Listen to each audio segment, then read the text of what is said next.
নেপালে হচ্ছে জেনজি বিদ্রোহ। তবে কেন হচ্ছে এই আন্দোলন? সোশ্যাল মিডিয়া প্ল্যাটফর্ম বন্ধ করা হচ্ছে তাই?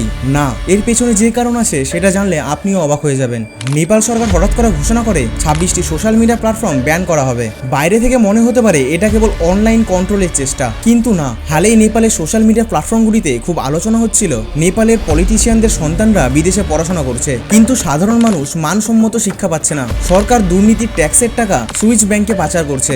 এই সব দুর্নীতি সোশ্যাল মিডিয়ায় ফাঁস হচ্ছিল। চাপ এড়াতে সরকার বলে সোশ্যাল মিডিয়া অশান্তি ছড়াচ্ছে, তাই ব্যান করা দরকার। এটা ছিল নিজেদের দুর্নীতি ঢাকার একটা প্রচেষ্টা। সরকারের এই কর্মকাণ্ডের প্রতিবাদে যখন জেনজি জেনারেশন এবং ছাত্রছাত্রীরা শান্তিপূর্ণভাবে মিছিল করছিল, তখন নেপাল সরকার এই আন্দোলন বন্ধ করার জন্য ছাত্রছাত্রীদের উপর লাঠিচার্জ এবং গুলি বর্ষণ করে, যার ফলে 19 জন মারা যায় এবং শতাধিক আহত হয়। এই ঘটনার পরই এই আন্দোলন আরও তীব্র হয়ে ওঠে।